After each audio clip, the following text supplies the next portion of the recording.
உங்களில் பெரியவன் சிறியவனைப் போலவும் தலைவன் பணிவிடைக்காரனைப் போலவும் இருக்க கடவன். தேவராஜ்யத்தில் அப்படி டோட்டலாக பாருங்கள் சிஸ்டமே வேறு. ஏன்னா அவ்வளோ பெரிய தேவனே தன்னை தாழ்த்தி இருக்கார். ஆக்சுவலாக அவருக்கு நம்ம சர்வ் பண்ணணும், இங்கே அவர் நமக்கு சர்வ் பண்ணுறாரு. ஏனென்றால் இங்கே சிஸ்டமே வேறு. இங்கே அன்பு தான் பாருங்கள் கொடுக்குது இல்லையா? யார்கிட்ட அதிகமாக இருக்கோ அவங்க கொடுக்க முடியும். இங்கே தேவன்கிட்ட தான் அன்பு இருக்குது, அவர் தான் கொடுக்க முடியும். நம்ம இந்த விதத்தில் சர்வ் பண்ணுறோம்.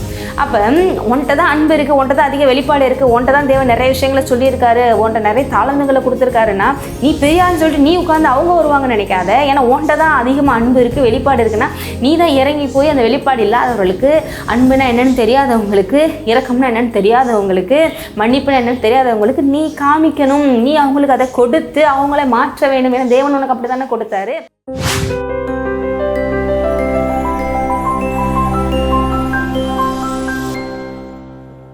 Praise the Lord. உங்கள் அனைவரையும் பாதைக்கு வெளிச்சம் கால்களுக்கு தீபம் இந்த நிகழ்ச்சிக்கு ஆண்டவராகிய இயேசு நாமத்திலே வாழ்த்தி வரவேற்கிறேன்.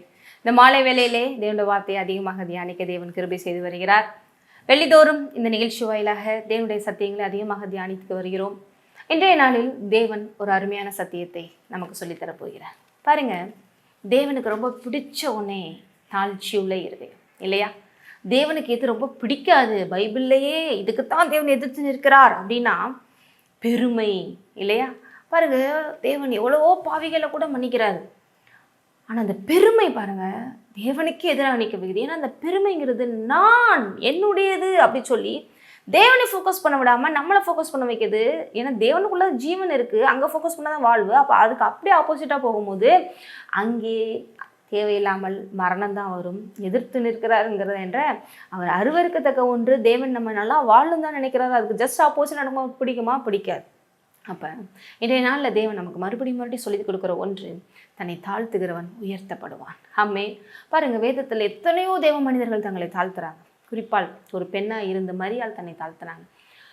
எவ்வளோ அந்த காலகட்டத்தில், இன்னும் சொல்லப்போனால் இந்த காலகட்டத்திலேயே எவ்வளோ தூரம் பாருங்கள், நம்மளுடைய அந்த கற்புங்கிற விஷயத்தில் பேச்சுகள் அடிபடும் போது கஷ்டமும் கவலையும் வருத்தங்களும் ஏற்படத்தான் செய்யும்.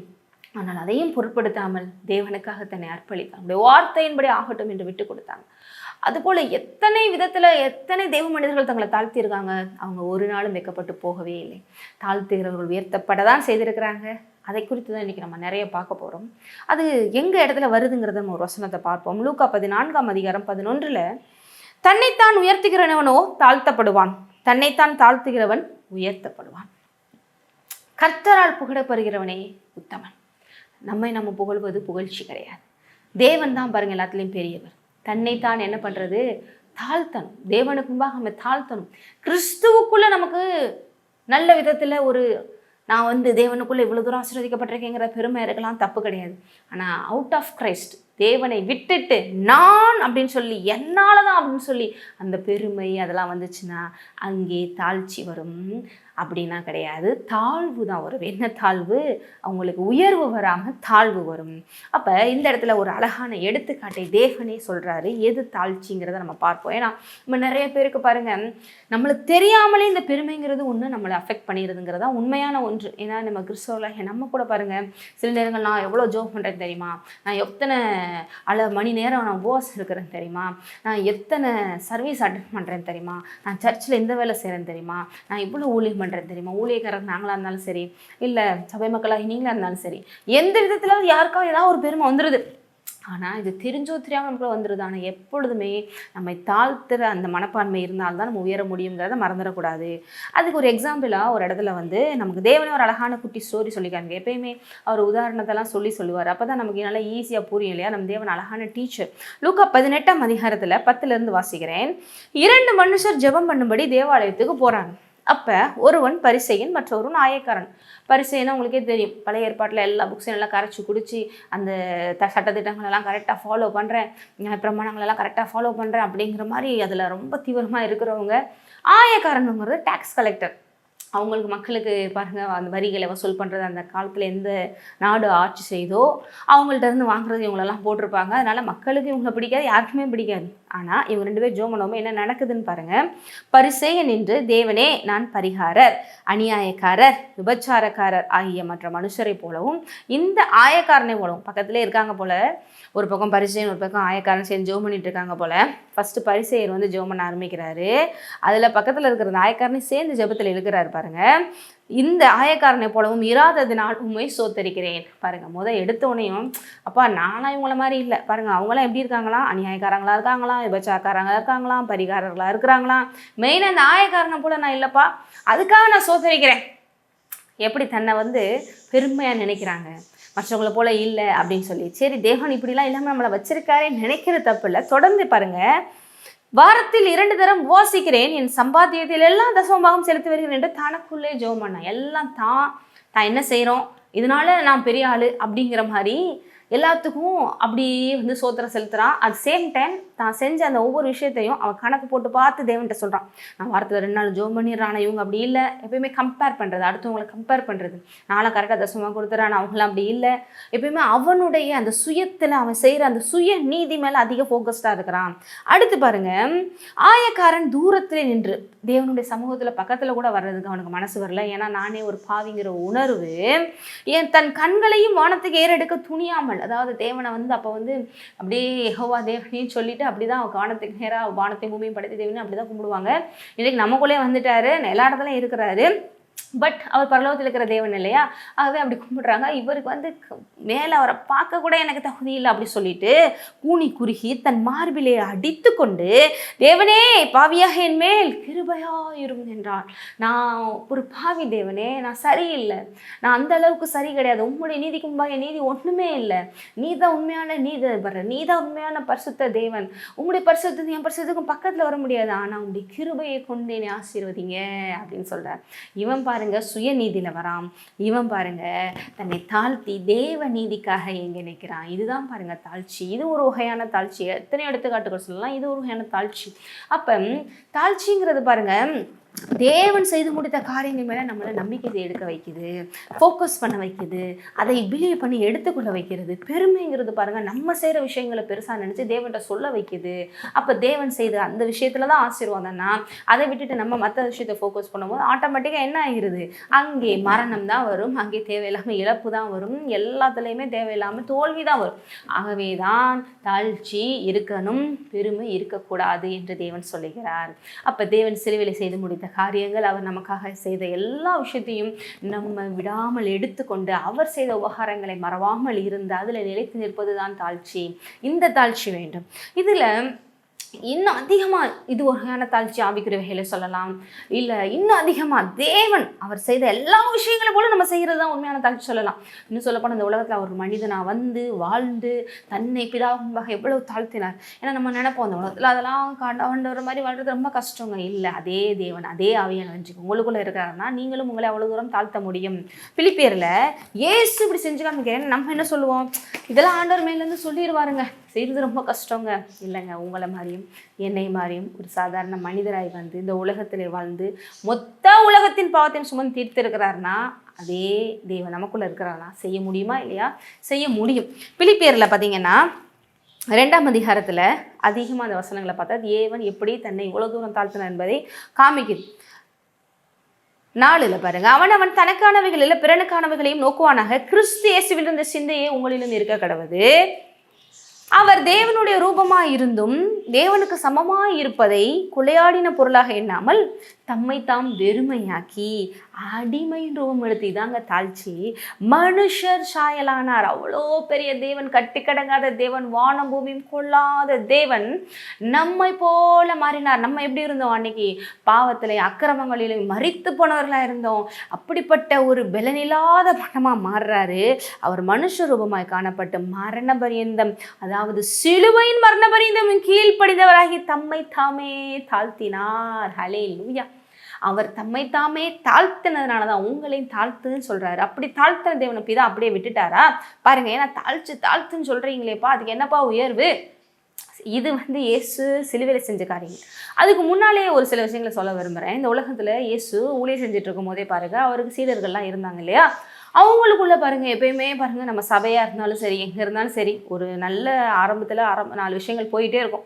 அதுக்கடுத்து நல்லா அது ஒரு ஆர்கனைசேஷனாவோ ஒரு இன்ஸ்டியூட்டாவோ ஃபார்ம் ஆகி சர்ச்சாவோ ஏதோ ஒன்று வரும்போது அதில் எல்லாரும் சேர்ந்து பண்ணவங்களுக்குள்ள நீ பெருசா நான் பெருசா, அடுத்து ஒருவேளை ஒருத்தர் ஹெட்டாக இருந்தாருன்னா அவருக்கு அடுத்து நீயா நானா, இந்த மாதிரி போட்டி பொறாமைகள்லாம் வரும். இப்போ நீ பார்ப்போம் அப்படிங்கிற அந்த எரிச்சல், அந்த போட்டி மனப்பான்மை இதெல்லாம் வரும். அப்படியாக அவங்களுக்கு வருது. அப்போ தேவன் என்ன சொல்கிறாரு அப்படின்னு பாருங்கள். லூக்கா 22ஆம் அதிகாரத்தில் அங்கே வந்து அவங்களுக்கு சில விஷயங்கள் எல்லாம் செய்து காமிக்கிறார். முதல்ல வந்து அவங்களுக்கு போஜன பந்தி இதெல்லாம் கொடுக்குறாரு. அதுக்கடுத்து பாருங்கள் 24, 22, 24 அன்றியும் தங்களில் எவன் பெரியவனா இருப்பான் என்று அவர்களுக்குள்ளே வாக்குவாதம் உண்டாயிற்று. அவர் அவர்களை நோக்கி, புறஜாதியாரின் ராஜாக்கள் அவர்களை ஆளுகிறார்கள், அவர்கள் மேல் அதிகாரம் செலுத்துகிறவர்களும் உபகாரிகள் என்னப்படுகிறார்கள். உங்களுக்குள்ளே அப்படி இருக்கக்கூடாது.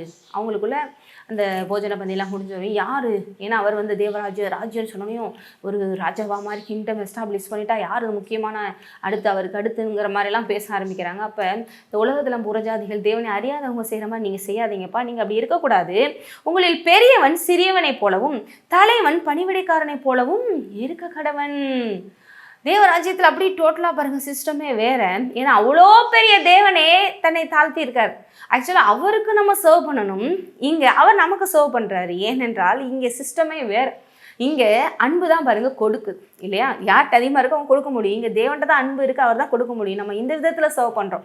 அப்போ உன்ட்ட தான் அன்பு இருக்குது, உன்ட்ட தான் அதிக வெளிப்பாடு இருக்குது, உன்ட்ட தான் தேவன் நிறைய விஷயங்களை சொல்லியிருக்காரு, உன்ட்ட நிறைய தாளந்துகளை கொடுத்துருக்காருன்னா நீ பெரியான்னு சொல்லிட்டு நீ உட்காந்து அவங்க வருவாங்கன்னு நினைக்காத. ஏன்னா உன்ட்ட தான் அதிகமாக அன்பு இருக்குது, வெளிப்பாடு இருக்குன்னா நீ தான் இறங்கி போய் அந்த வெளிப்பாடு இல்லாதவர்களுக்கு, அன்புனா என்னென்னு தெரியாதவங்களுக்கு, இரக்கம்னா என்னென்னு தெரியாதவங்களுக்கு, மன்னிப்புனா என்னென்னு தெரியாதவங்களுக்கு நீ காமிக்கணும். நீ அவங்களுக்கு அதை கொடுத்து அவங்கள மாற்ற வேண்டும். ஏன்னா தேவன் உனக்கு அப்படி தானே கொடுத்தாரு. அப்போ உன்ட்ட தான் நிறைவாக கொடுக்கப்பட்டிருக்குன்னா நீ தான் ஷேர் பண்ணணும். அப்போ யார் அதிகமாக செய்யணும் பாருங்க, அதான் போட்டிருக்கு. உங்களில் பெரியவன் சிறியவனை போலவும் தலைவன் பணிவிடைக்காரனை போலும் இருக்க கடவன். பந்தி இருக்கிறவனோ பணிவிடை செய்கிறவனோ எவன் பெரியவன் சொல்கிறாரு. உட்காந்து பந்தியில் சாப்பிட்றவங்களா இல்லை பணிவிடை செய்கிறவங்களா யார் பெருசுன்னா உட்காந்து சாப்பிட்றவங்க தான். ஏன்னா பணிவிடை செய்கிறவங்களாம் அவங்களுக்கு செய்வாங்க. கல்யாணம் பந்தி எங்கே எடுத்துக்கிட்டிங்கனாலும் பந்தி இருக்கிறவன் அல்லவா? அப்படி இருந்தும் நான் உங்கள் நடுவில் பணிவிடைக்காரனை போல இருக்கிறேன். ஏன்னா இவர் உட்காந்து அப்பத்தை எடுத்து ரசத்தை எடுத்தெல்லாம் கொடுத்துட்ருக்காரு. இன்னும் சொல்ல போனீங்கன்னா யோவான்லலாம் பார்த்தீங்கன்னா கால்களெல்லாம் கழுவுறார். கல்களை கழுவி அவருடைய கட்டப்பட்ட துணியாலே தொடச்சி அவங்களுக்கு தன்னை எவ்வளவு தூரம் தாழ்த்தி அவங்களுக்கு ஒரு ரோல் மாடலாக இருக்கிறார். இப்படியாக உங்களில் எஜமானாக இருக்க கடவுள் முதல்ல ஊழியக்காரனாக இருக்கணும் அப்படின்னு சொல்லி அவங்களுக்கு தாழ்ச்சிங்கிற அந்த ஃபார்முலாவை என்னை கற்றுக் கொடுக்குறார். ஒவ்வொருடைய கால்களையும் கழுவி தன்னுடைய அந்த துணியால் துடைக்கிறதுங்கிறதெல்லாம் அவ்வளோ ஒரு எக்ஸ்ட்ரீமான ஒரு பொலைட்னஸ்ஸு.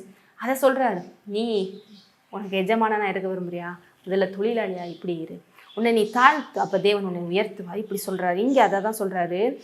அப்படி இருந்து நான் உங்கள் நடுவிலே பணிவிடைக்காரனை போல இருக்கிறேன் அப்படின்னு சொல்கிறாரு. அப்போ நீங்களும் அப்படி சர்வ் பண்ணுங்க, மற்றவங்களுக்கு உங்களை தாழ்த்துங்க, உங்கள்கிட்ட இருக்கிற மற்றவங்களுக்கு கொடுங்க.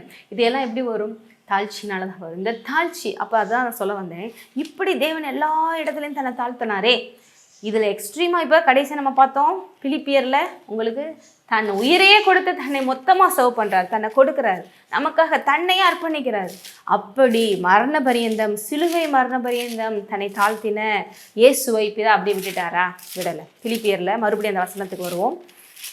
இப்போ என்ன அதுக்கான ரிசல்ட்? ஏன்னா நீங்கள் நினைக்கலாம் தாழ்த்துன்னு சொல்கிறீங்க, தாழ்த்துனா உயர்வு வரும்னு சொல்கிறீங்க. எப்படிப்பட்ட உயர்வு வரும்? இயேசுக்கு எப்படிப்பட்ட உயர்வு வந்துச்சு? அந்த தாழ்ச்சி உங்கள்கிட்ட இருந்தால் உங்களுக்கு எப்படிப்பட்ட உயர்வு வரும் பார்க்கலாம். பிலிப்பியரில் வசனம் 2ஆம் அதிகாரத்தில் ஆதலால் 9 பாருங்கள். அதாவது அதுக்கு முன்னால் எப்படிலாம் அவர் தாழ்த்தினார்? மரணபரியந்தம், சிலுவையின் மரணபரியந்தம் கீழ்ப்படிந்தவராகி தம்மைத்தாமே தாழ்த்தினார். ஆதலால் தேவன் எல்லாவற்றுக்கும் மேலாக அவரை உயர்த்தி, ஹல்லேலூயா. எபேசியரில் சொல்லுது, எல்லா நாமத்திற்கும் மேலாக வானோர் பூதலத்தோர் எல்லா நாவுகளும் அறிக்கை செய்யும்படி, எல்லா முழங்கால்களும் முட்டங்கும்படி, இம்மையில் மாத்திரமல்ல மறுமையில் பேர் பெற்றிருக்கும் எல்லா நாமத்துக்கும் மேலாக உயர்த்திருக்கத்தக்கதாக தேவன் அவர் உயர்த்தி விட்டார். பேர்பட்ட உயர்வு இயேசுவின் நாமத்தினாலே வானோர் பூதலத்தோர் பூமியின் கீழானுடைய முழங்கால் யாவும் முடங்கும் படிக்கும் பிதாவாகிய தேவனுக்கு மகிமையாக இயேசு கிறிஸ்து கர்த்தர் என்ற நாவுகள் யாவும் அறிக்கை செய்யும் பண்ண படிக்கும் எல்லா நாமத்திற்கு மேலான நாமத்தை அவருக்கு தந்தருளினார். அதனாலதான் சொல்லியிருக்கப்படுங்க, அதனால் எனக்கு பிரியமானவர்களை நீங்கள் எப்பொழுதும் கீழ்ப்படுகிறபடியே நான் உங்களுக்கு சமமா மாத்திரமல்ல தூரமாக இருக்கும் போதும் அதிக பயத்தோடும் நறுக்கத்தோடும் உங்கள் ரட்சிப்பு நிறைவேற பிரயாசப்படுங்கள். இதற்கான விருப்பங்களையும் செயல்களையும் தேவனே உங்களுக்குள்ள ஏற்படுத்துகிறாராம். போட்டிருக்கு, தேவனே தம்முடைய தயவுள்ள சித்தத்தின்படி விருப்பத்தையும் செய்கையும் உங்களில் உண்டாக்குகிறவராய் இருக்கிறார். இன்றைக்கு இந்த விருப்பம் தாழ்த்துங்கிற அந்த விருப்பத்தை உங்களுக்குள்ள தேவன் மனதில் வைக்கிறார். உன்னை தாழ்த்து நீ உயர்வை நீ பெற்றிடுவாங்கிற அந்த விருப்பத்தை, அந்த சிந்தையை, அந்த செய்கையை, அதை செய்யக்கூடிய அந்த செய்கையை உங்கள் மனதிலே தேவன் இப்போ வைக்கிறார். ஆகவே அதுக்கடுத்து தொடர்ந்து சொல்லுது பாருங்க, வீணாக ஓடினதும் இல்லை, வீணாக பிரயாசப்படும் இல்லை, கிறிஸ்துவின் நாளிலே எனக்கு மகிழ்ச்சி இருக்கு, ஜீவ வசனத்தை பிடித்துக் கொண்டு உலகத்தின் சுடர்களைப் போல பிரகாசிக்கிற நீங்கள் கோணலும் மாறுபட்ட சந்ததியின் நடுவிலே குற்றமற்றவர்களும் கபடற்றவர்களும் தேவட மாசற்ற பிள்ளைகளுமாய் இருக்கும்படிக்கு எல்லாவற்றையும் முறுமுறுப்பில்லாமல் தர்க்கிப்பில்லாமலும் செய்யுங்கள். தாழ்த்துங்க. இந்த மோசமான உலகத்துல நீங்க சுடர்களைப் போல பிரகாசிங்க, ஜீவ வசனத்தை பிடித்து கொள்ளுங்க. உலகத்தில் முறுமுறுப்பு கசப்போட இல்லை, அன்போடு எல்லாமே செய்யப்பட கடவுள். இப்படியாக எல்லாவற்றிலும் உங்களோட சிந்தையில் தேவனோட சிந்தை வரட்டும், உங்களுடைய செயல்களில் அந்த அன்புனால எல்லாமே வரட்டும், உங்களுடைய ஒவ்வொரு விஷயத்திலும் இப்படி தாழ்ச்சி வரட்டும். தேவன் உங்களை உயர்த்துவார். எப்படிப்பட்ட உயர்வு? அவரை எப்படி தேவன் உயர்த்தினாரோ அதே உயர்வு உங்களுக்கும் இருக்கிறது. நீங்கள் எங்கெங்கெல்லாம் தேவனுக்காக விட்டு கொடுக்குறீங்களோ, தாழ்த்துறீங்களோ, அங்கே எல்லாவற்றிலும் உங்கள் தலையை உயர்த்துவாருங்கிறதுல சந்தேகமே இல்லை. ஆமென். ஜெபிப்போம். சோத்திரம் தகப்பனே, தர்மையான நேரத்தில் நீ கொடுத்த இந்த நல்ல வசனத்திற்காக, வெளிப்பாடுகளுக்காக நன்றியப்பா. எங்களுக்குள்ளேயும் தெரிஞ்சோ தெரியாமல் எவ்வளோ பெருமைகள் வந்துடுது. நாங்கள் ஆண்டவரே இந்த பரியாசக்காரனை போல அப்பா, குறிப்பாக அந்த பரிசேயனை போல பரியாசம் பண்ணாமல், ஆயக்காரனை போல எங்களை தாழ்த்த சுயநீதியை குறித்து மேன்மை பாராட்டாமல் பெருமைப்படாமல் உம்முடைய கிருபையை குறித்து நாங்கள் மேன்மை பாராட்ட, எங்களை நாங்கள் தாழ்த்த, உம்முடைய சிந்தை எங்களுடைய சிந்தையாக மாற நீர் எங்களுக்குள்ள பெருக விட்டு கொடுக்கிறோம். அப்படியாக கேட்குற ஒவ்வொருவரும் செய்யட்டும், ஆசீர்வதிக்கப்படட்டும். இயேசு நாமத்திலே ஆமென். ஹல்லேலூயா. என் ஆத்துமாவே கர்த்தரை சோத்ரி, என் முழு உலமையோட பரிசுநாமத்தையே சோத்ரி. என் ஆத்துமாவே கர்த்தரை சோத்ரி, கர்த்தர் செய்த சகல உபகாரிகளை மறவாதே. ஆமென். என்னுடைய கிருபையும் சமாதானம் உங்களோடு இருப்பதாக. நீங்கள் ஆசீர்வதிக்கிறோம்.